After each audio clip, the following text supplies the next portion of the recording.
Boa noite aí, pessoal.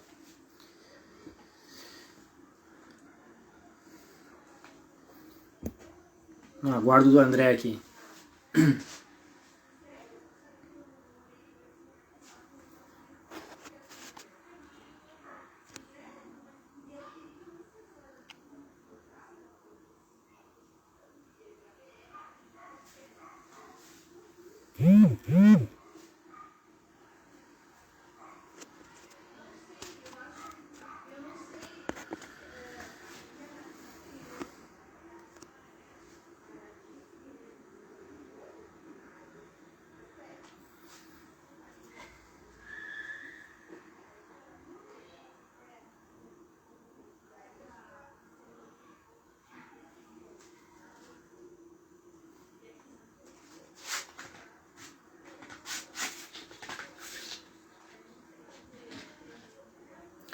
Estamos no aguardo aqui do mestre André, vamos ver qual é que é, porque ele... Acabei de mandar o convite para ele.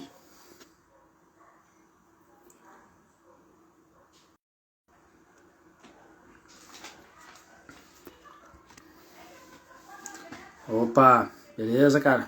Como é que tá? Ô, parabéns, cara, tá vindo ali, tá começando bastante seguidores, né, cara? Legal isso aí, quando o perfil começa a bombar ali, legal, né, cara? Bacana, parabéns, cara, pelo trabalho, tá sendo muito bem feito mesmo.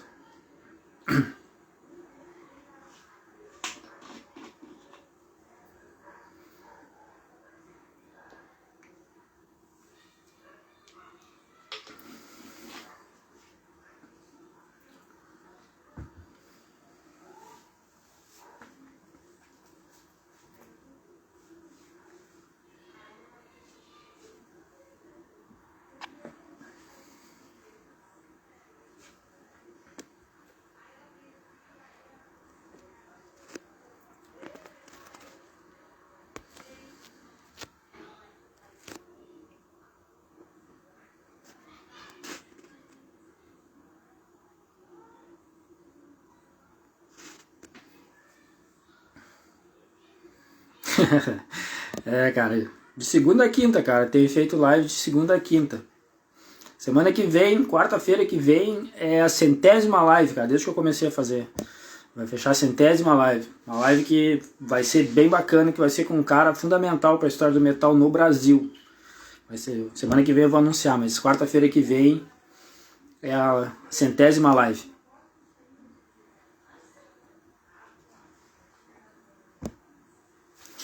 E cadê o mestre André, cara? 100 lives, velho. 100 lives.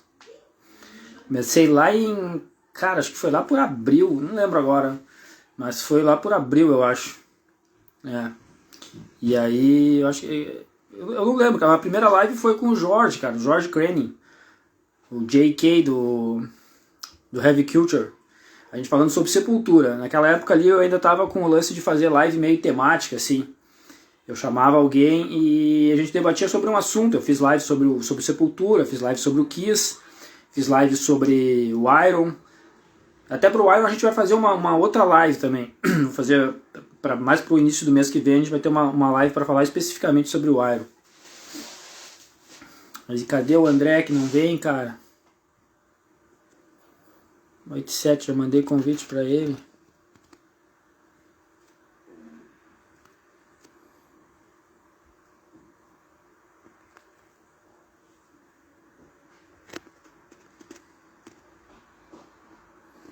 Agora sim.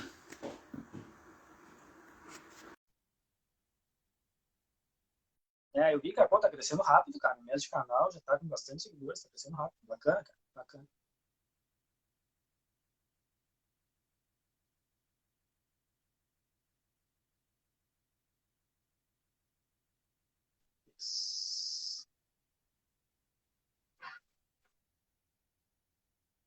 Sim, sim. E falar de Iron, né, cara? Falar de Iron sempre rende. Sempre rende. Se falar do Iron, sempre rende. Não tem jeito. Opa, Opa, fala André. opa, beleza? Tudo certo, cara? Tudo tranquilo?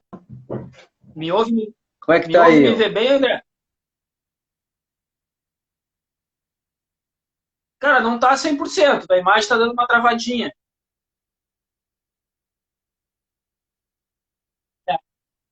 Não, tá travando a imagem. Tá travando.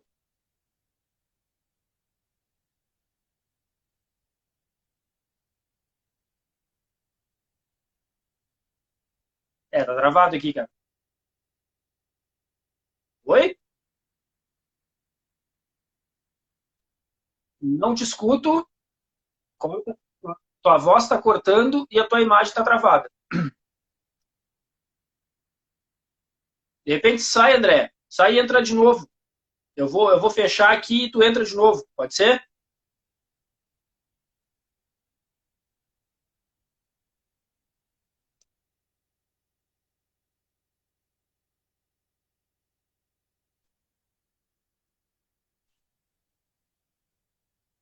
Esses probleminhas, às vezes é xarope, cara.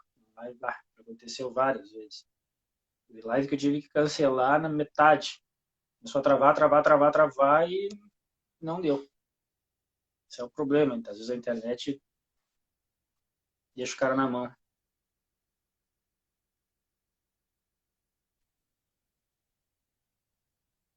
Vamos ver se agora vai.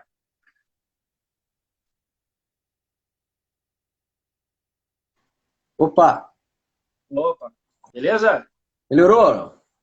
Melhorou, melhorou. Agora eu te vejo e te ouço bem. Não, legal. Beleza. André Rod, Fala. primeiramente, cara, brigadaço por ter aceitado o convite aí, agradecer ao Fio, que fez esse meio campo aí pra gente poder trocar essa ideia, o grande Fio Lima aí, que flamenguista de 5 costados, né, cara? O maior flamenguista que eu conheço. Obrigadão mesmo, André, por ter aceitado o convite aí, cara. Valeu mesmo. Eu agradeço você, cara. Agradeço você aí. Trocar ideia um pouquinho, né? Os tempos ruins aí, né? Sempre trocar ideia. Beleza. André, vamos começar, cara, lá no início, sim, cara. Antes mesmo do Atômica, antes da junção das duas bandas ali que eram a formar o Atômica, eu queria saber como é que foi que o rock e o metal entraram na tua vida. Como é que foi que isso acabou aparecendo na tua vida? Ah, cara, é a primeira vez que eu escutei um som pesado, eu devia ter uns 10 anos, mais ou menos, por volta de 10 anos. Foi um programa de TV que eu não me lembro bem o nome, se não me engano era... Ai, esqueci, cara. Mas eu escutei a Roll to Love do Led Zeppelin. Foi a primeira música assim, porrada que eu escutei, entendeu? E de lá então tipo, eu era muito criança, e eu tinha, aquilo ficou na minha cabeça, aquele som, né? E depois eu não escutei mais, em casa só tinha alguns Beatles da minha tia, umas coisas assim, sabe? É o que mais se aproximava mesmo. E só que depois na minha adolescência eu conheci uns amigos que já gostavam mais de rock, entendeu? Então, a gente, nessa época, nos anos 70, a gente, quer dizer, eu tentei, né, com alguns amigos, já montar uma banda, mas era muito difícil, cara. A gente não tinha dinheiro, a vontade era grande, mas a gente não tinha possibilidade nenhuma de conseguir. A gente não via isso, essa possibilidade, não é? E, quer dizer, dia após dia, eu sempre conhecendo as pessoas, porque a gente vai se envolvendo, né? Quando a gente gosta, a gente vai sempre descobrindo, conhecendo pessoas novas e foi isso que aconteceu, cara. Eu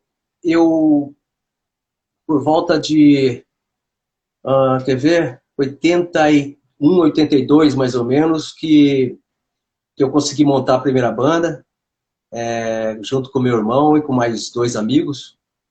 E essa banda não durou muito, não, foi bem rápido. E logo em seguida, depois dessa banda, que eu já conheci o pessoal, já fui convidado para entrar ajudar a montar a banda Metaferro, né? Que ela estava sendo montada na época. E foi assim, cara. Eu conheci o Mário, o Sarifuji, que tocava comigo, o Laerte, que é vocalista, né? Da primeira formação, e meu irmão. Uhum. E a gente tinha lá um vocalista, né? Que acabou não fazendo parte da Atômica. Uhum. E do Metafel para o Atômica. Foi a junção do Metafel com o Éter, né? Isso, a Que banda formou o Éter. Atômica. Foi isso. Isso. E como é que foi isso aí, André? Como é que foi como é que se chegou nesse, digamos assim, nessa situação de unir as bandas para montar o Atômica? Então, o Metafel era uma banda mais assim de... Era mais heavy metal, né? Era mais um speed metal, um heavy metal, uma coisa assim. E como a gente começou a querer fazer um trampo mais, bem mais trabalhado, mais rápido, e a gente começou a conhecer outras bandas, e no Ether tinha o JP, que tocava lá, né? E os dois estudaram juntos no colégio Objetivo, e foi daí que a gente se uniu, a gente acabou conversando e formando a banda, né? O Atômica. Foi em outubro de 85, né? O Laerte, que era guitarrista na Metafel, ele passou a ser o vocalista e o JP entrou no lugar dele, era guitarra. E assim nós formamos o Atômica. E a intenção, André, desde o início do Atômica era formar uma banda de thrash metal. A gente no começo a gente não tinha muito essa ideia, não. A gente Uhum. queria ser uma banda rápida. E, como as pessoas podem observar, o Atômica 1 era bem uma mistura de tudo, né, cara? Ali tinha, sei lá, ali tinha death, tinha thrash, tinha speed, tinha pedaços parecidos com heavy metal. Então a gente não tinha, nessa época, a gente não tinha noção do que ia acontecer. A gente começou a ter essa noção depois do primeiro, do Atomica 1. Entendeu? A partir do Limits que a gente começou a ter ideia do que a gente queria fazer era o thrash metal. O Atômica 1 é de 87, né? Então, ali a banda já tinha 2 anos de formação e tinha lançado uma demo, que é a Children Assassin, né? Isso, essa mesmo. É a Children's André, Assassin. isso. André, com relação, tá, montou a banda, teve a demo e tal, assim, mas como tu mesmo falasse, o primeiro álbum, ele é meio que, geralmente, né, o primeiro álbum de uma banda, ele acaba sendo, às vezes, uma coxa de retalhos, a banda tá montando a sonoridade, nem sempre já tá com aquela, digamos assim, com a personalidade montada. Mas, assim, o Atômica, quando vocês gravaram o álbum, assim, quais eram as influências de vocês nessa época, assim, dos integrantes da banda? O que vocês estavam ouvindo nessa época? Disseram que queria fazer uma banda rápida, né? Que o som tinha que ser rápido. Mas o que vocês ouviam na época quando vocês decidiram gravar o primeiro álbum? Então, essas bandas da Alemanha, como o Creator, The Strokes, começaram nessa época, né?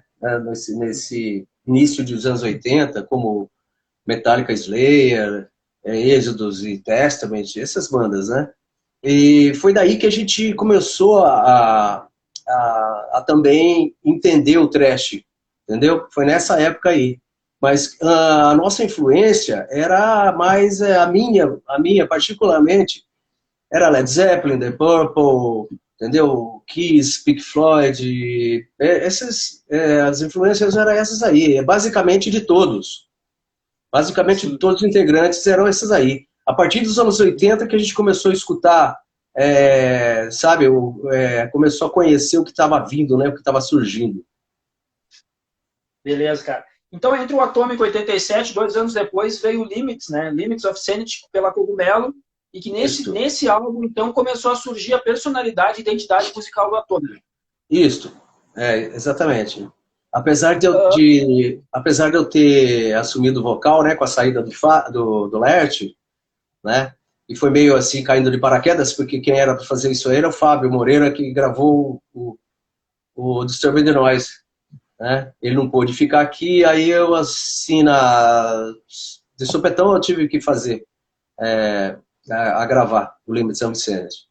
Mas a parte estrutural, musical, realmente ela já puxou bem mais pro lado trash, Bay Area, lá aquela região dos Estados Unidos, eu acho.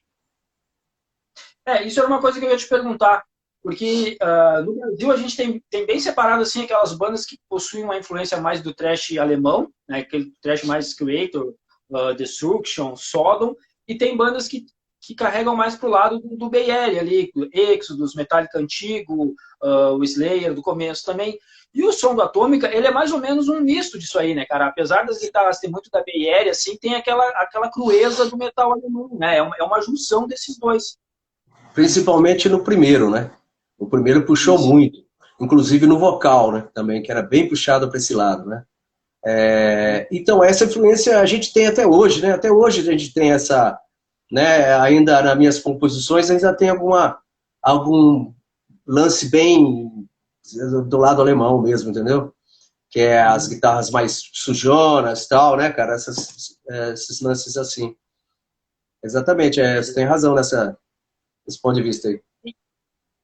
E André, o que significou para a banda, cara, lançar esse álbum, o Limits of Sanity, pela Cogumelo? Porque nesse momento, 89, ali a Cogumelo estava, digamos assim, efervescendo, né? Porque tinha os trabalhos do Sepultura, do Sarcófago, um monte de álbum de metal extremo saindo. Então, assim, a gente podia dizer que a Cogumelo era a gravadora de metal do Brasil naquela época. O que representou para a Atômica estar nesse time da Cogumelo nesse período? Isso foi um orgulho muito grande, né, cara? A gente ficou muito orgulhoso quando mandou o trabalho para lá e eles aceitaram. A gente já tinha conhecido já o João há um tempo atrás, já, eu acho que em 86, se eu não me engano, ele já tinha levado a gente para lá para fazer um show, né, em Belo Horizonte. E a gente se conheceu lá, inclusive a gente conheceu lá o Max, o Igor, a turma lá do Sepultura, né, na época. E isso foi muito importante, isso deu um salto pra gente, né, assim, de visibilidade, né, cara. Eu acredito que até hoje, né, cara, ser da Cogumelo é uma, é um ponto a mais, né, vamos dizer assim, pela história, né, que a Cogumelo tem. E a repercussão, André, desse primeiro não, mas do primeiro trabalho que saiu pela Cogumelo, até pela divulgação, né? Eu acredito que entre o Atômica 1 e o Limits, houve uma divulgação bem melhor do Limits, né? Até por parte da gravadora, assim, pelo suporte que tinha por trás. Sim, foi boa, melhorou bem a divulgação, a gente teve mais acesso, né, a mais coisas já pelo know-how, né, da Cogumelo, né. A nossa moral foi um pouco, né, acelerada, né, tipo, se foi mais, a gente teve mais visibilidade, vamos dizer assim. E eu achei muito importante que aliás, é bom frisar que, é lógico que você já vai comentar do Disturber the Noise, mas o Limits teve algumas pessoas que torceram o nariz por causa da mudança do vocal e tal. Então, eu acho que o Limits ele não chegou aonde teria que chegar. Eu acho que o pessoal estranhou um pouco. Apesar de que hoje eu conheço pessoas que tiveram um olhar, que me contam, né, que tiveram um olhar assim estranho para aquele disco, mas que hoje entenderam sabe, o ponto de vista nosso no momento e acham bem legal, sabe? Isso é bem comum, né, cara? Porque eu até estava comentando esses dias aqui com o pessoal do 4Q, eu até participar, eu até assistisse um pedaço da live, eu lembro que tu entrasse aqui. E eu falei que muitas vezes a gente escuta um álbum, né, cara, e às vezes ou a gente não entende a proposta, uma vez ou a gente não tá na mesma vibe de ouvir, né? E eu sempre tenho dois exemplos de discos assim que quando primeira vez que eu ouvi, cara, eu disse assim, cara, pelo amor de Deus, uma das minhas bandas preferidas lançou um disco desse. Foi o Ramones, quando lançou um Mundo Bizarro, eu ouvi a primeira vez, eu detestei, cara, detestei. Mas hoje eu te digo que é top 3 do Ramones para mim, o Mundo Bizarro, um dos meus álbuns preferidos. Assim como o Anthrax com Sound of White Noise. Eu também, a primeira vez que eu ouvi, me causou uma estranheza, seja pelo vocal do Bush, que é um puta vocalista, diga-se passagem. Eu até acho mais vocalista que o Belladonna, né, cara? Mas era uma mudança de sonoridade do Anthrax ali. Já vinha no Persistence Time, já vinha trabalhando um pouco mais isso, e aí no Sound of White Noise, então, explodiu.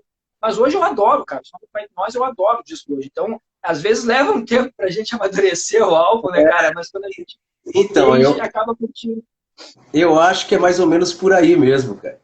Entendeu? Se bem que hoje, né, apesar de eu não conheço muitas bandas de hoje. Aliás, eu não sou muito contemporâneo nisso, sabe? Eu sou muito aquele cara que é da antiga lá, escuta muito antigo e sabe, não é nem uma questão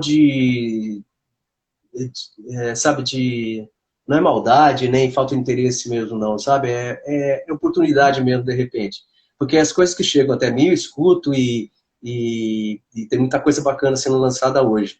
Mas eu acho que talvez hoje, por exemplo, vamos citar aí, como você já citou, o Forkill, é, esse último trabalho deles foi um trabalho, putz, cara, esse é excelente o trabalho dos caras. Mas eu digo assim, por exemplo, uma situação que de repente eles mudassem a estrutura do som, ou viesse com uma, sei lá, sabe, que viesse com uma coisa diferente, talvez hoje eu já não teria essa visão, opa, pera lá, entendeu? Porque eu acho que porque a gente vai adquirindo uma certa experiência e consegue analisar melhor as coisas. Quando a gente era muito jovem, a gente era meio radical, né? Eu também era assim. Acho que todo mundo era radicalzão. Tem que ter essa fase, né, cara? Só não pode durar para sempre. Mas eu Não acho que pode, tem né? que ter essa fase. 2 anos depois, então, André, aí a gente veio a, digamos assim, à luz do dia, um dos maiores álbuns de thrash metal da história nacional, que é o Disturbing the Noise, né, cara? Sim. Eu particularmente, eu coloco, cara, o Disturbing the Noise entre os, talvez, 5 álbuns de thrash metal do Brasil. Porque, cara, é muito riff foda que tem nesse álbum, as linhas vocais são foda, a bateria e o baixo casaram. Cara, eu digo assim, ó, o Atômica lançou outros álbuns, o The Trick também, eu acho sensacional. Mas, cara, eu acho que Disturbing the Noise é o álbum que a gente pode dizer assim, esse aqui é o Atômica, é o disco definitivo do Atômica. Se um dia a gente for falar assim, quem foi o Atômica, cara, é pegar o Disturbing the Noise, não tem erro. Então eu queria que tu comentasse um pouquinho sobre o trabalho do Disturbing the Noise, cara, em termos de composição, gravação, turnê de divulgação depois do álbum, receptividade, tanto da mídia quanto dos fãs. Como é que foi o período de gravação e pós-gravação do Disturbing the Noise?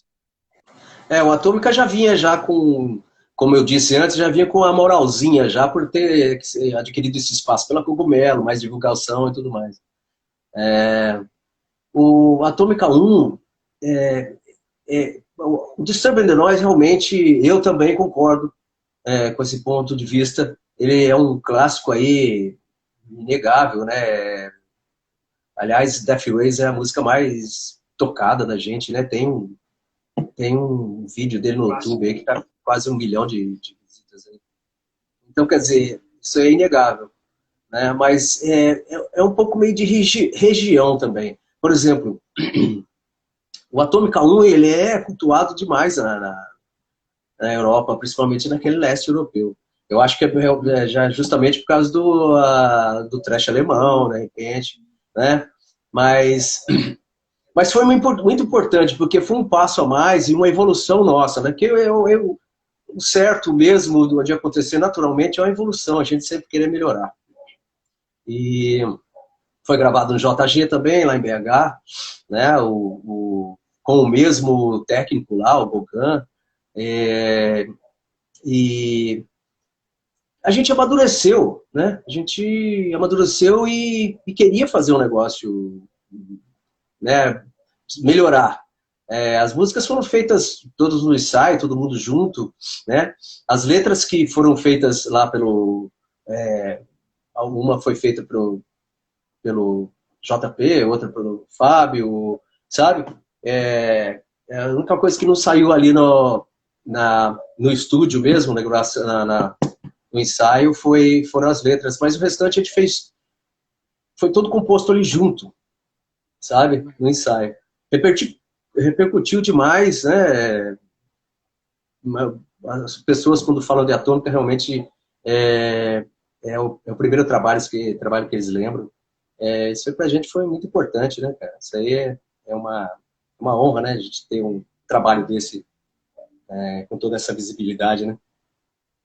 Sim, e é aquela história, né? A gente pega para ouvir, por exemplo, hoje, tem álbuns que a gente pega de determinada época, às vezes a gente pega até um álbum que foi gravado ali em 2000, 2005, por aí, tu vai ouvir, ele soa um pouco datado, mas, cara, o Disturbing the Noise é como se tivesse sido gravado nos dias atuais, assim, né? Claro que a produção, de repente, ainda guarda aquela produção de antigamente, assim, mas ele tem uma pegada assim que não se perde. Não dá para dizer que é um disco datado, né? Que é um álbum de thrash datado, assim, mesmo que a gente Não, escute hoje, não soa dessa forma. é verdade, cara. Ele foi realmente, ele chegou num patamar assim que surpreendeu mesmo, né, na qualidade de gravação, né?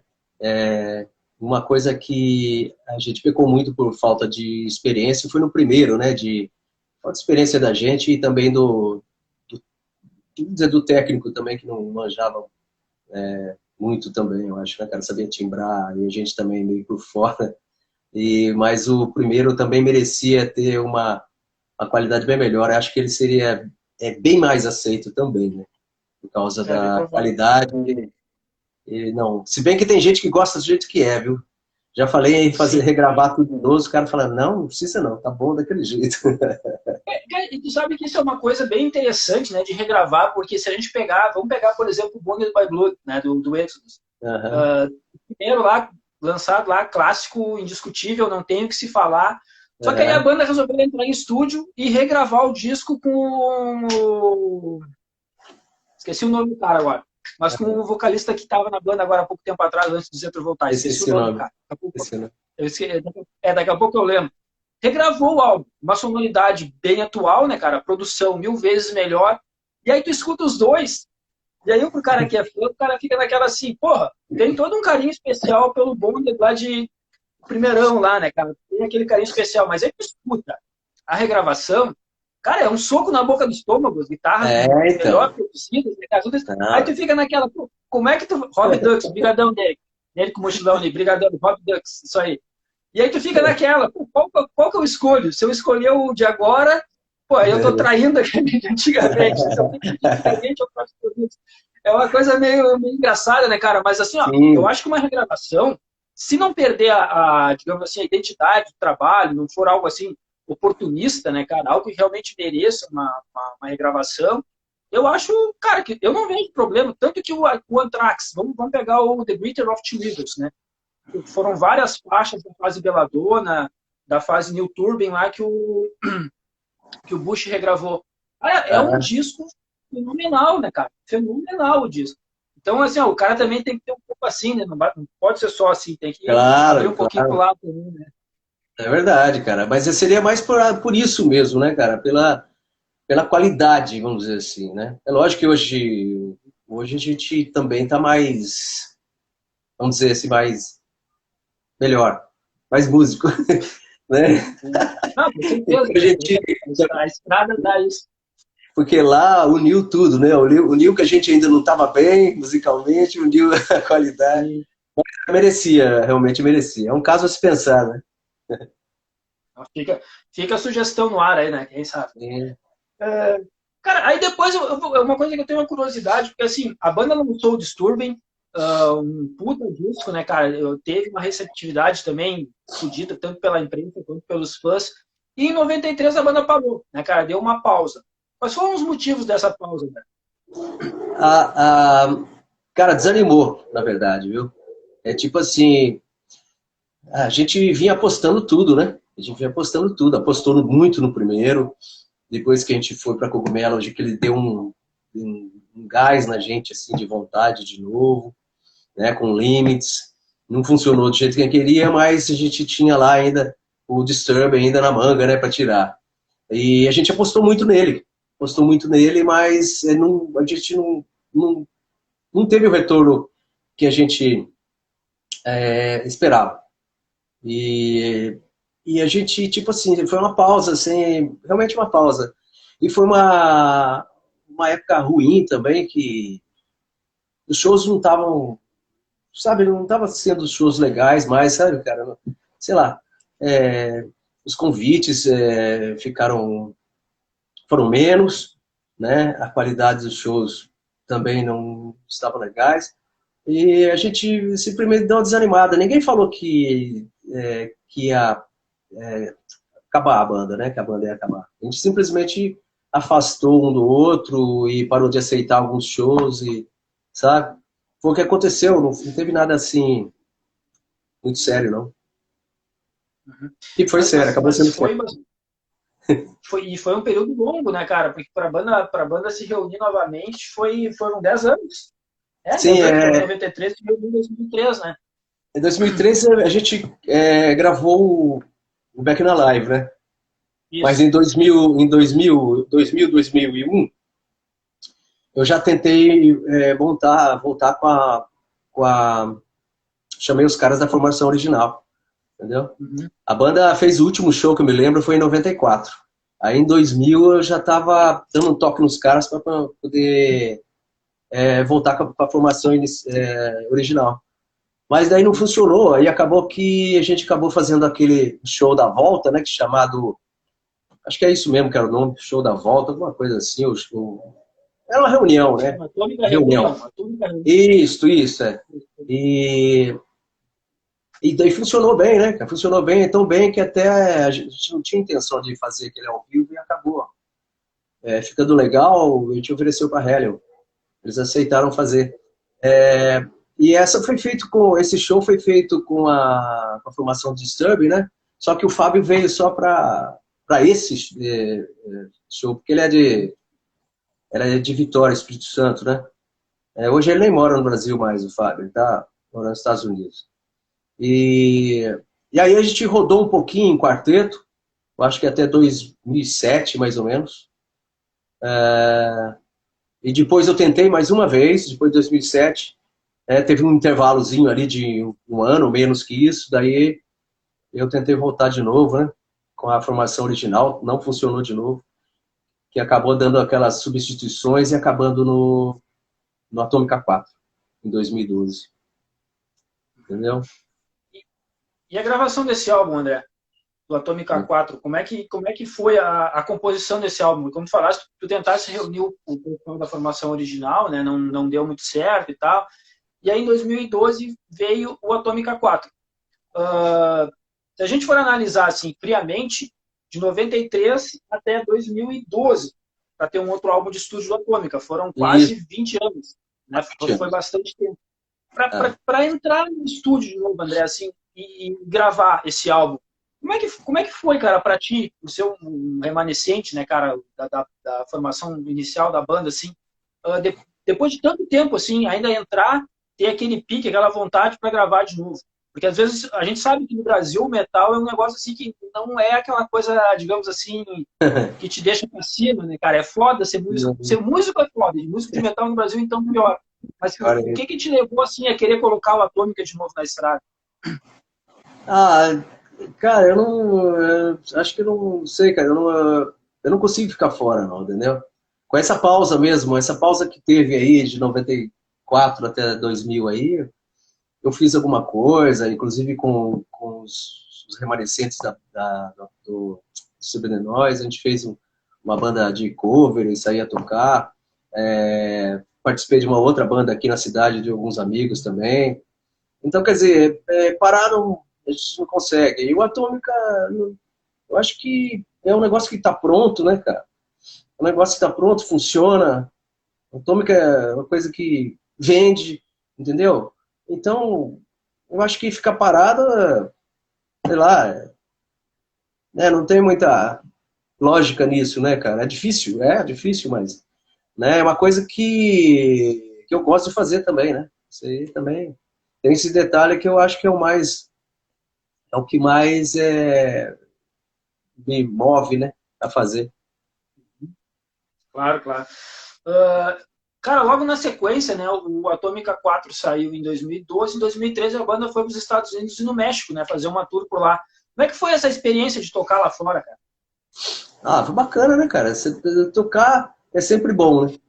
E pisar em país estrangeiro melhor ainda, né, cara? Você conhece outra cultura, você faz amigos, às vezes até amigos que você acaba conhecendo pessoalmente, aquele cara que você já conhecia, né, assim, Sim. já de conversa e tal. Ah, é importante, cara. Sempre viajar é sempre um negócio importante, né, cara? Porque a gente quer isso mesmo, né? A- é o que move a gente, é como eu acabei de dizer, né, cara? A gente produz e a gente quer mostrar isso, né, para as pessoas. Quer mostrar aí para o pessoal que está interessado em ver, a gente vai e mostra. Então, né, cara, é sempre bacana, cara. Viajar é... Eu, quando era molecão, mesmo no começo de carreira, eu não gostava de estúdio, né, pau, cara. Eu preferia palco, palco, palco.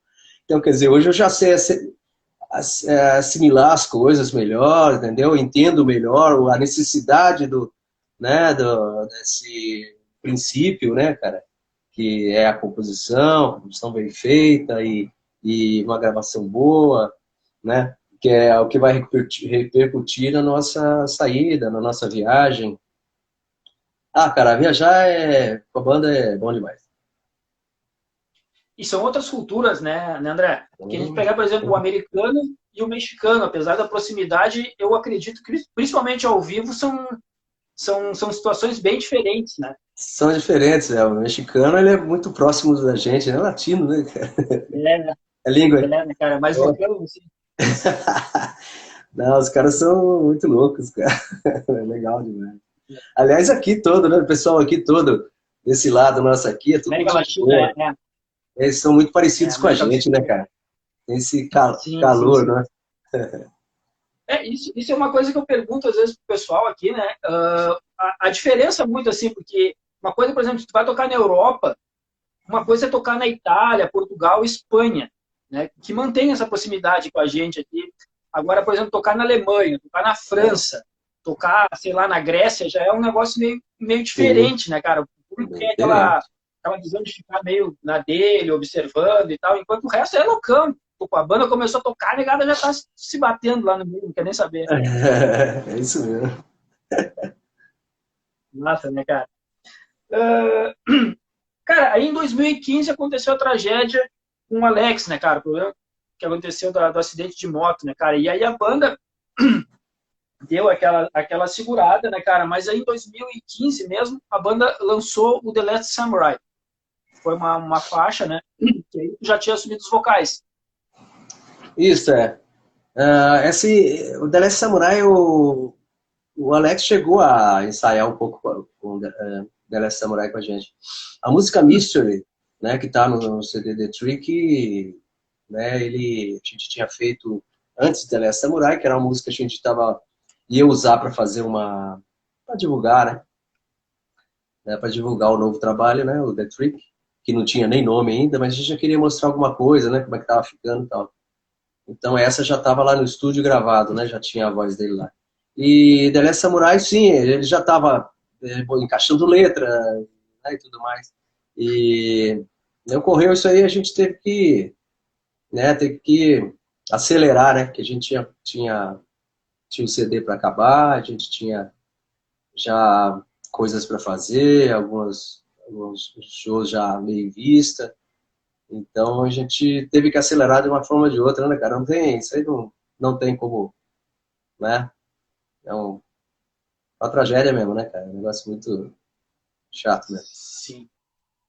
Cara, e aí em 2016 começou a parceria com o Phil, né, cara? Eu brinco muito com o Phil aqui, cara, mas o Phil é um dos caras mais gente fina que tem aí, cara. Que a gente brinca, ele me Carioca. chama de Colorado, eu chamo ele de flamenguista, então já fiz live com ele, ele fez comigo, a gente brinca aí, é um dos caras mais gente boa que tem, assim.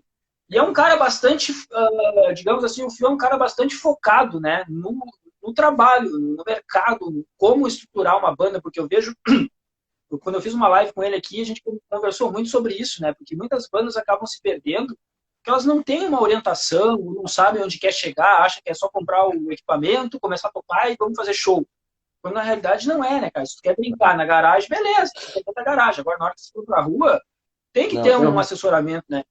E como é que tem que ter. tu enxerga isso, André? Assim, eu não falo só do fio, né? Eu, digamos assim, com esse trabalho de parceria de um cara que organiza a turnê, que organiza, digamos, assessora a banda e tal. Qual é a importância que tem o trabalho de um profissional desse tipo para uma banda que quer ter uma carreira mais sólida no Brasil?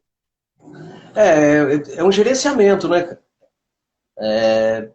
Então, quer dizer, é uma parceria que a gente acaba fazendo que a gente necessita dessa parceria, na verdade, porque a nossa estrutura realmente não é confortável, né, cara, para você ter é, uma assessoria assim, como é que eu posso dizer, cara?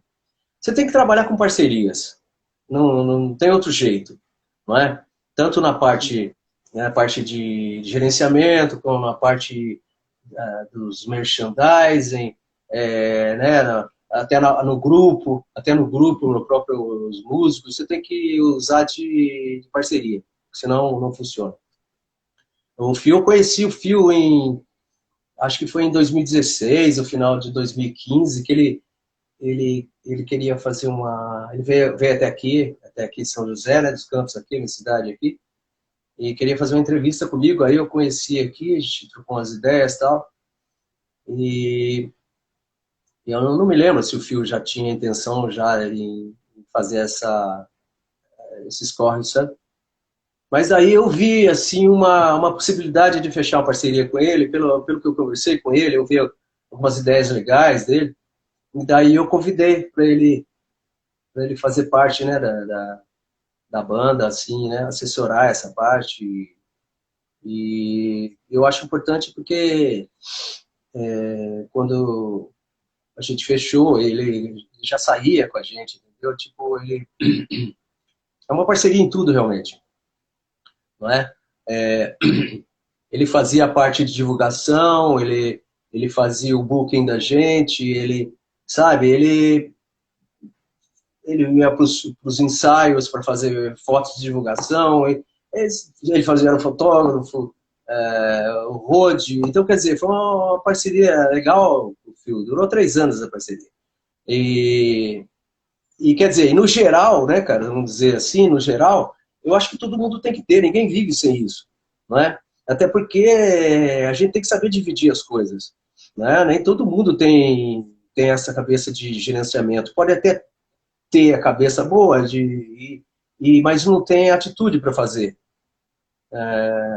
Né? Eu, no meu caso, por exemplo, eu procuro trabalhar assim com quem está assessorando a banda.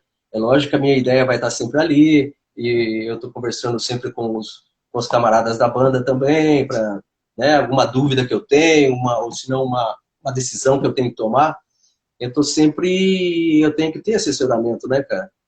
E fica difícil fazer tudo sozinho.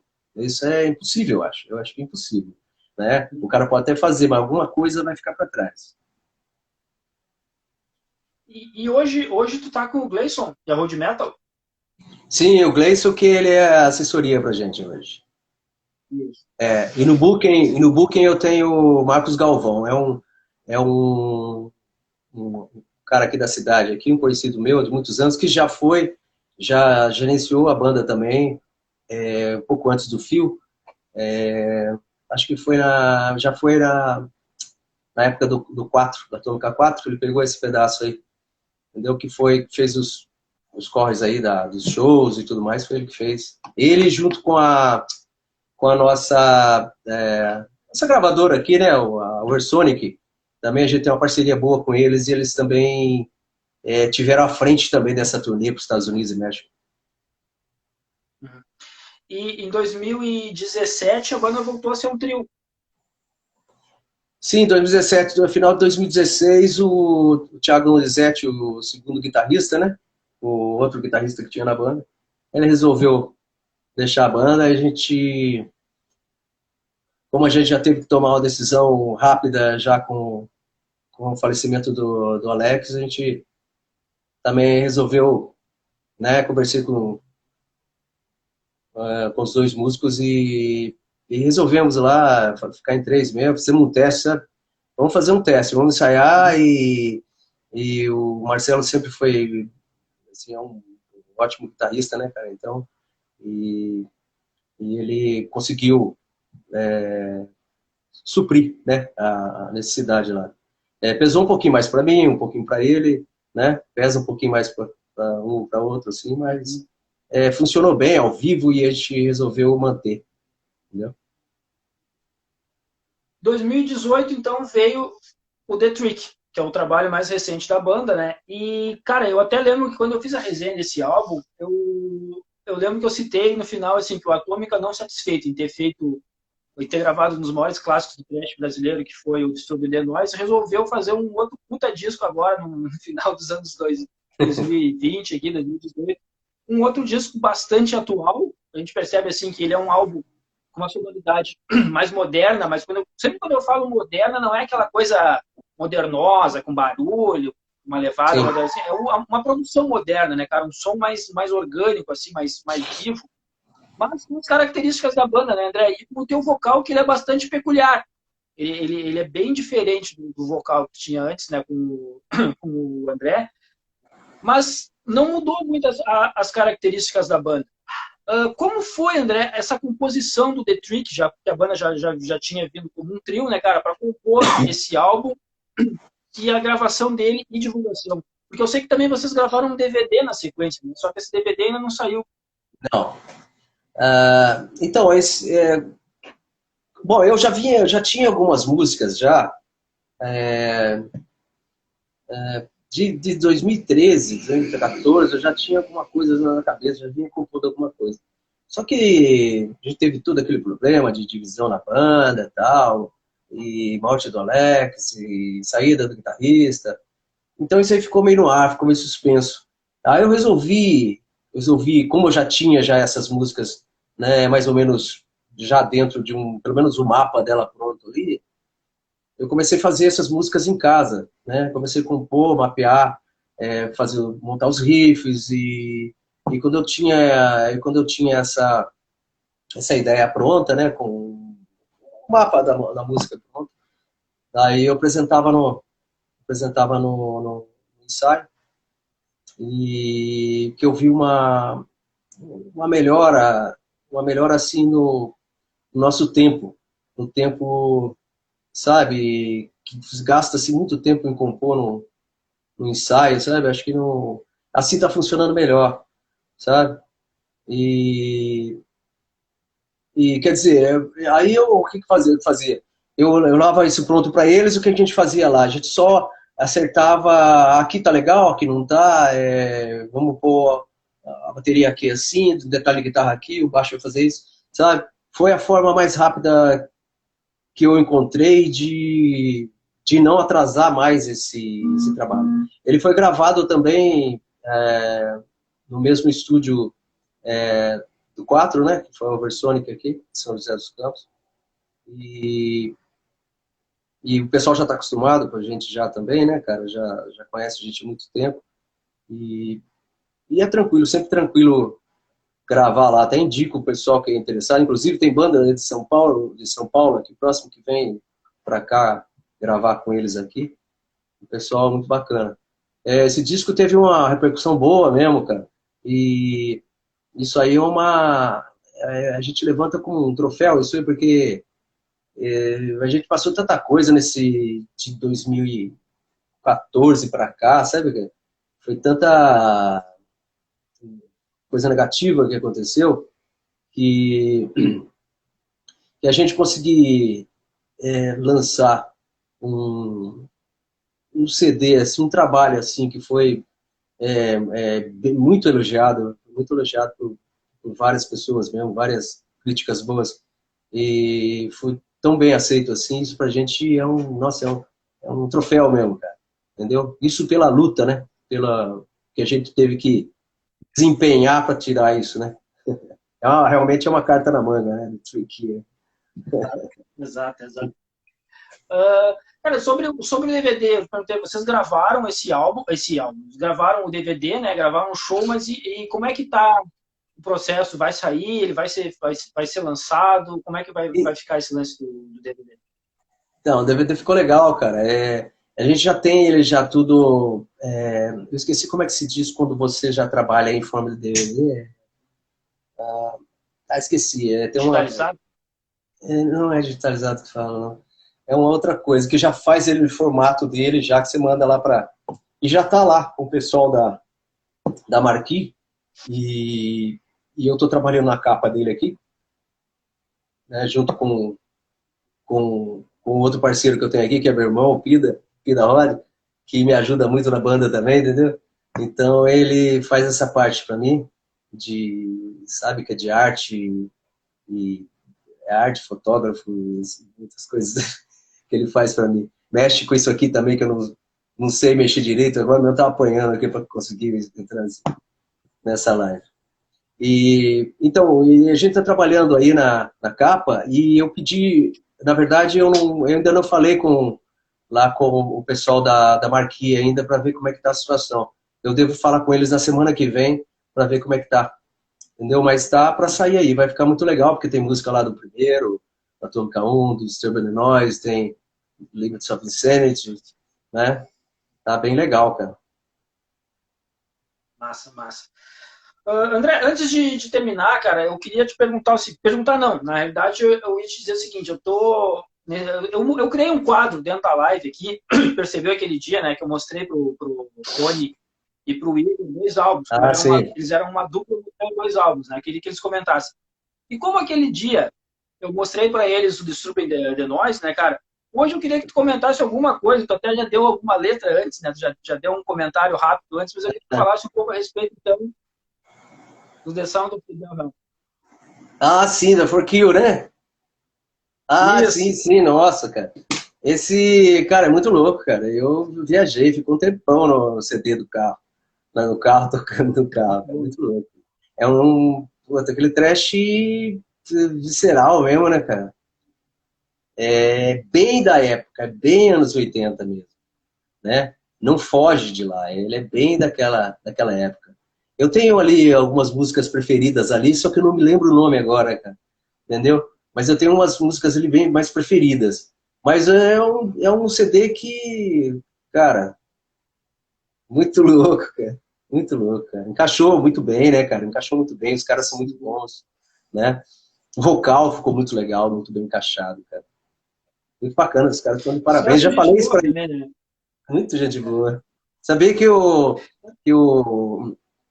Rony, ele ele tem um parentesco mais ou menos comigo. Não sei se você já viu que a nossa feição é meio parecida, né? Sei, sei, É, tô sei. conversando aqui com o time irmão. Uhum. Vai montar um projeto aí, cara. Uma banda de trash, né? Já tem aí É, um projeto paralelo aí daqui a pouco. Uhum. André, então agora, para a gente encerrar de vez, te perguntar quais são os planos do Atômica para o futuro, né, cara? A gente está vivendo essa pandemia que a gente não sabe que hora que acaba, uma hora está acabando, outra hora parece que vem uma segunda onda, a gente não sabe mais o que pensar, o que fazer, mas a gente sabe que uma hora esse negócio vai ter que acabar. Então, quais são os planos do Atômica para o pós-pandemia, digamos assim? O que a banda está pensando em fazer? Se já tem, tu falaste do DVD, né? Mas se já tem alguma música pronta para um próximo trabalho, se tem alguma composição já encaminhada? Como é que está o Atômica pensando no pós-pandemia?